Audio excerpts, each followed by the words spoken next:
In 1994, a German archaeologist was walking across a remote hillside in southern Turkey.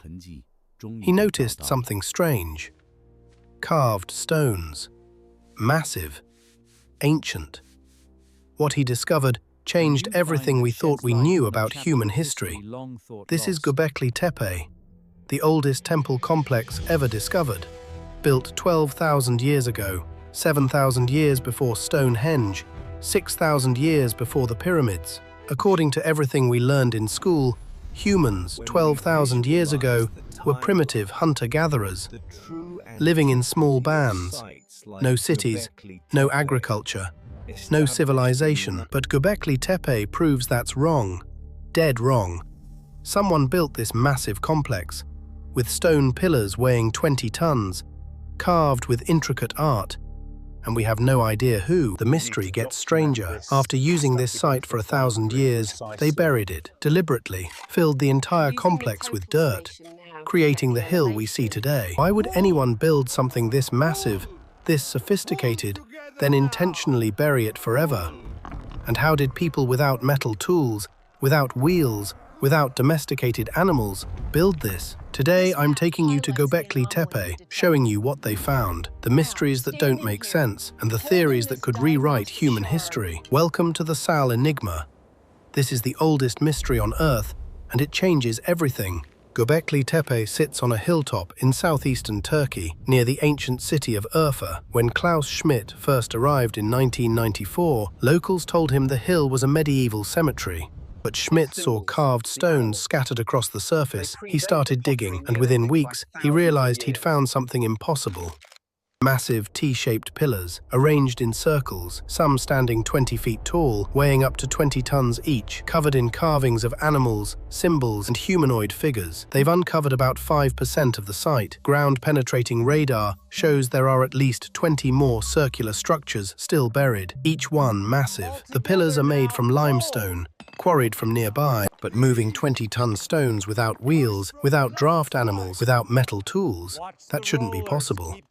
The carvings are sophisticated, detailed reliefs of lions, foxes, snakes, vultures, scorpions, three-dimensional sculptures. This isn't primitive cave art, this is craftsmanship. Carbon dating puts the oldest structures at 9,600 BCE, 11,600 years ago.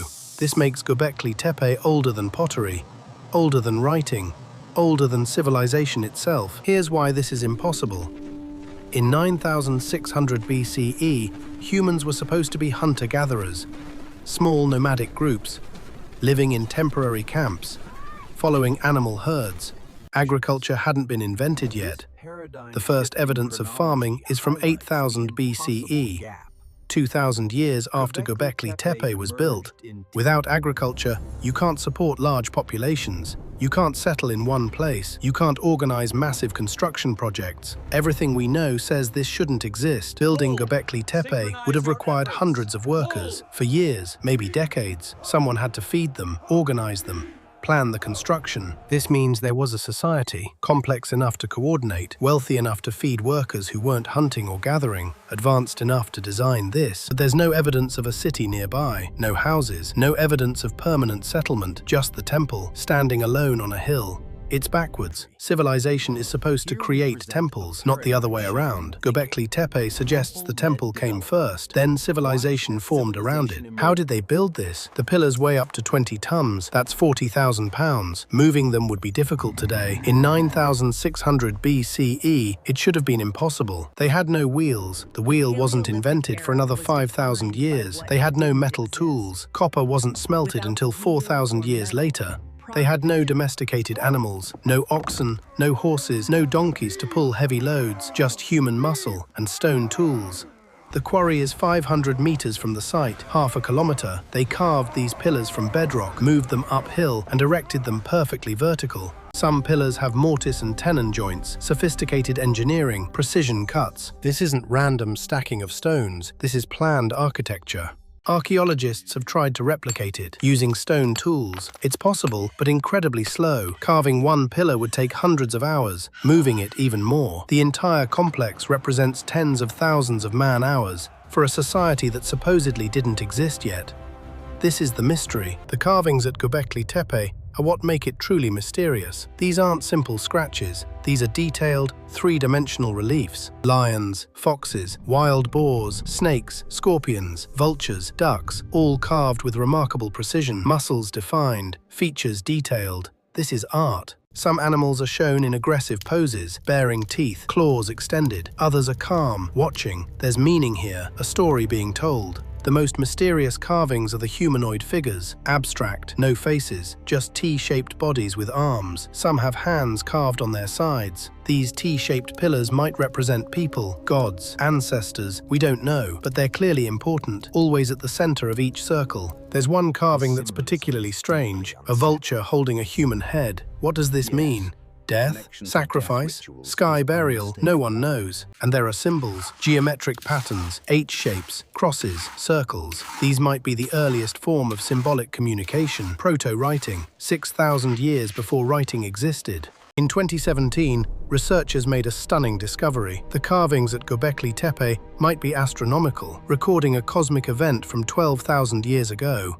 Pillar 43, the vulture stone, shows animals arranged in specific positions. When mapped to the sky, they match constellations, exactly as they appeared in 9600 BCE. The carving seems to commemorate a comet strike, the Younger Dryas impact, an event that triggered rapid climate change and potentially caused mass extinction. If this interpretation is correct, Göbekli Tepe isn't just a temple, it's a monument. A warning, recording catastrophe so future generations wouldn't forget. The alignment of the structures also matches astronomical patterns. The pillars point towards specific stars, Sirius, Deneb, stars that were significant in the ancient sky. This suggests advanced knowledge, astronomy, mathematics, calendar keeping, skills we didn't think humans possessed until 6,000 years later.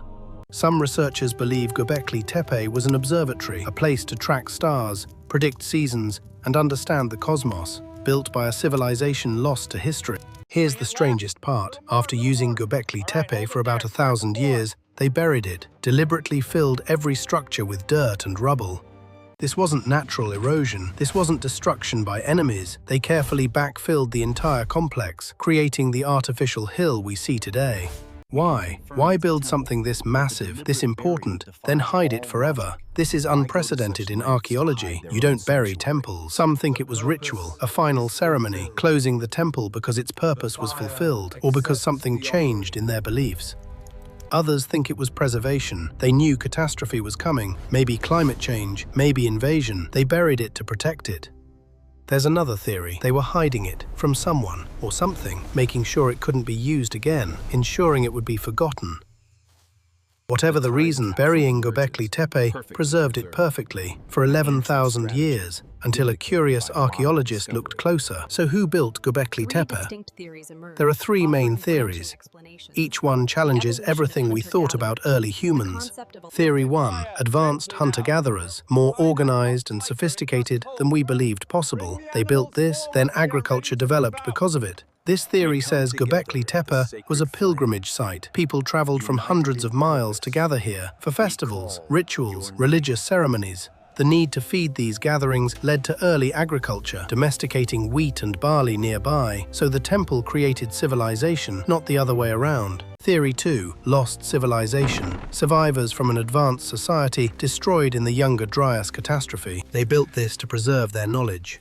This explains the astronomical knowledge, the engineering skill, the sophisticated art. They already knew how. They were rebuilding what was lost. Theory 3. Something we don't understand yet. A form of human organization we haven't discovered. A social structure different from anything in our historical record. Each theory has evidence. Each has problems. The truth is we don't know. And that's what makes Göbekli Tepe so important. It proves we don't know our own history. Göbekli Tepe changes everything. It rewrites the timeline of human civilization, pushes back the date of complex society by thousands of years. It proves ancient humans were more capable than we thought, more organized, more intelligent, more ambitious. Our ancestors weren't primitive. It suggests that civilization has risen and fallen before, that history is longer and more complex than the 5,000 years we typically study. It raises questions about other sites, structures we've dismissed as natural formations, myths we've labeled as fiction. Maybe some are real.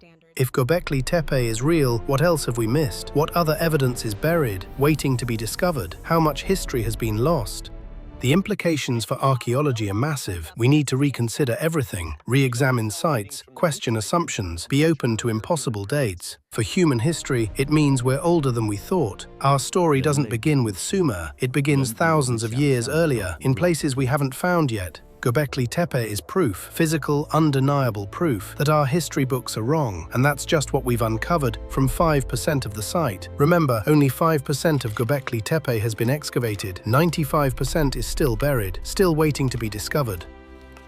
Ground-penetrating radar shows at least 20 more circles underground, each potentially containing new mysteries, new evidence, new answers. What will they find? More astronomical markers, written language, evidence of who these people were, proof of where they came from. Excavation is slow, deliberate. Archaeologists are being careful. They know they're working with the most important discovery in modern archaeology. But there's urgency, climate change, political instability, funding issues. We might not have time to uncover everything. Some secrets might stay buried forever. And there's another problem. Göbekli Tepe might not be unique. There could be more sites like this, buried under hills, waiting, unnoticed. How many other impossible structures are out there, hidden in plain sight, dismissed as natural hills? Our world might be full of buried history. Göbekli Tepe proves one thing for certain: we don't know our own past. Human history is longer, stranger, and more mysterious than we've been taught. The oldest temple on Earth, built by people who supposedly didn't exist, and 95% of it is still buried. What will we find next? Thanks for watching the Sal Enigma.